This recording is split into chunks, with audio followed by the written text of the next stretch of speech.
kang to! Araso! Dumating na ang bagong mananakaw. Kasalukuyang may nangyayaring digmaan sa Lereo.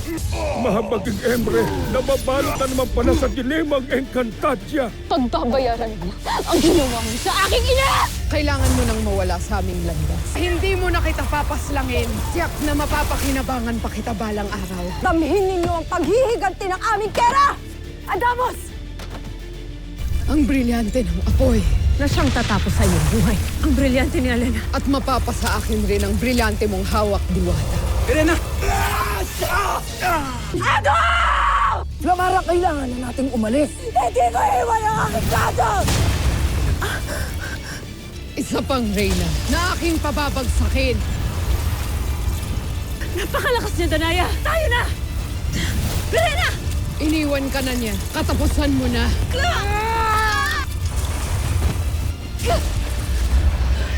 Paano na ang aking anak? Panginoon Emre, isang muling pakiusap.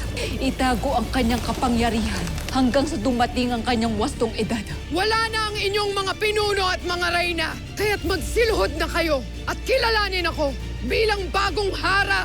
Ako na ang mamumuno sa buong Encantadia. Ngayon ay handa na akong harapin si Cassiopeia. Tumakas na kayo ni Adamus at Flamara, Pirena.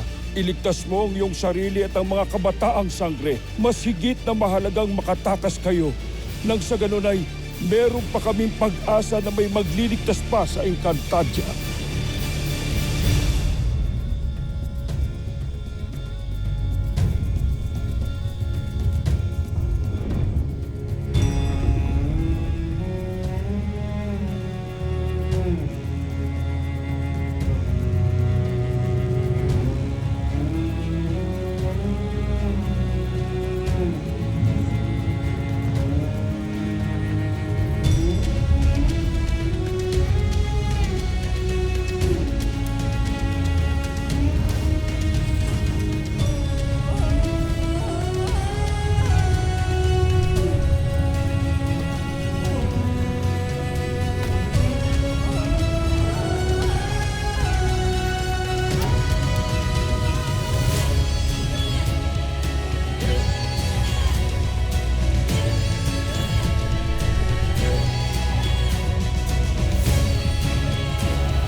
Pagkatapos ng digmaan, ay babawiin ko ang inyong kakaibang kapangyarihan. Ngunit hindi ang lakas at tibay na pinagkaloob ko. Mananatili rin ang kakayahan ng mga Oflar makaintindi ng kanilang wika upang hindi kayo maisahan ng mga diwata. Tunay na napakaganda ng palasyo ng mga diwata. Palasyong itinatag ng aking kapatid habang ako'y pinapahirapan ni Arsus sa Mineave.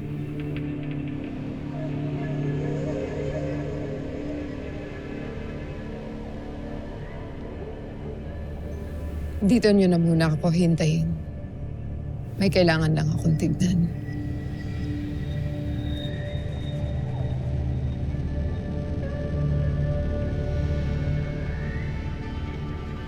Lubha pa rin akong namamangha at nagtataka kung saan niya kinukuha ang kanyang lakas at kapangyarihan.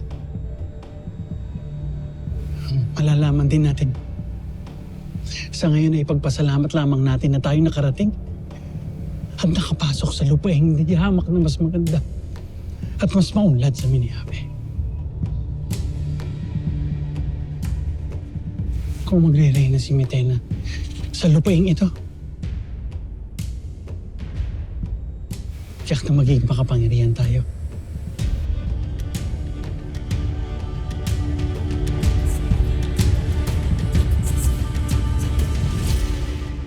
Mayroong lugar kayong maaaring pagtaguan.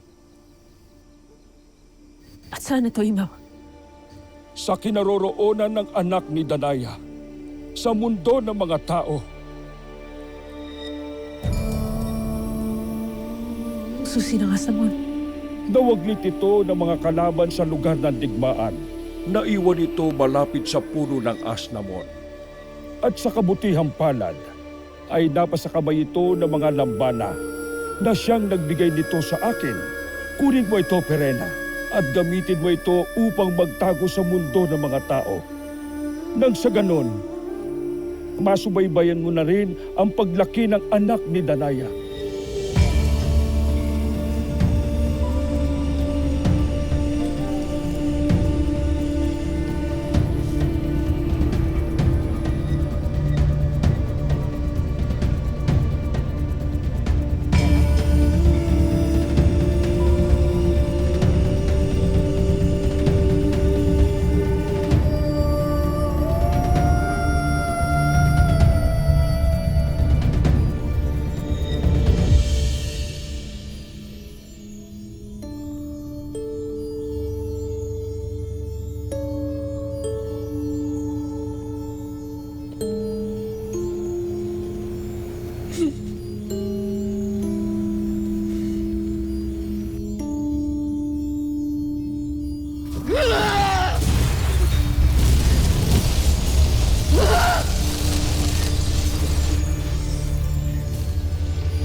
Huwag kang mag-alala.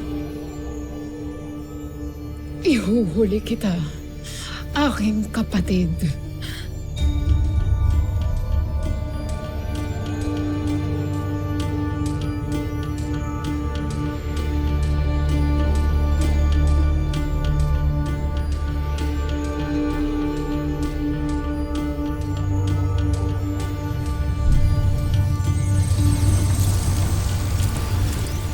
Diso mekpla, kekonin tu.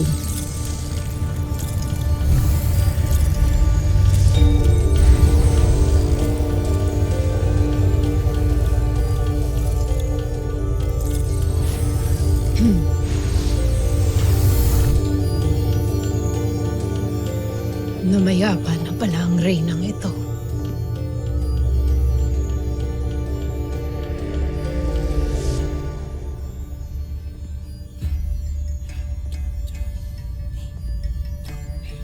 Ang tumakas na reyna.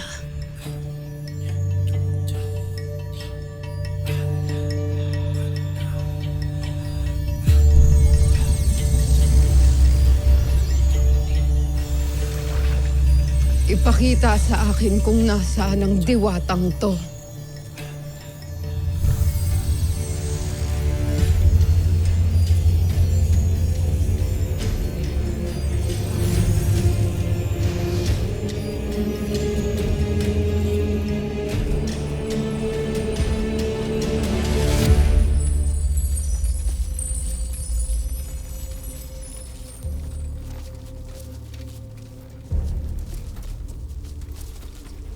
Ada! Paraanin ninyo ang anak ng Oblar! Ada, saan tayo paroroon? Sasakupin natin ang Adamya. Kaya huwag kang aalis sa aking tabi.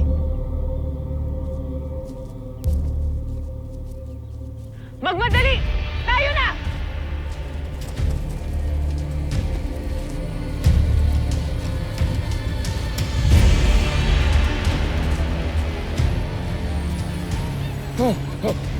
Narito na sila! Sasalakayin din nila tayo!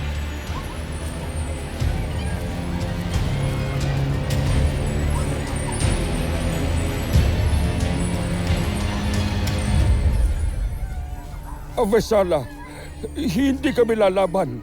Hindi yan ang aming pamamaraan. Mabuti kung ganun.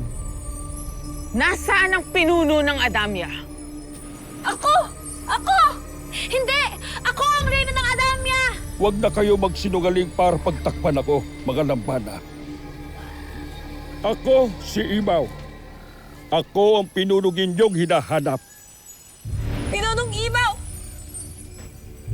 Patid nyo ng inyong gagawin, Besdita. Karuna!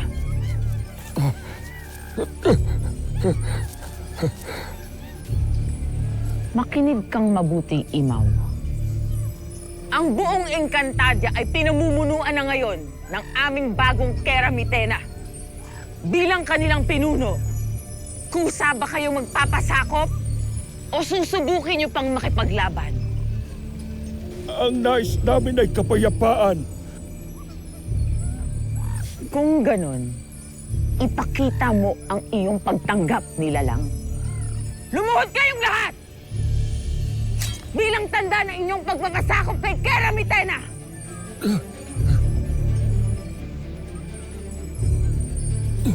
Uulitin ko. Magpapatira pa ba kayo? O mapipilitan kaming paslangin kayong lahat?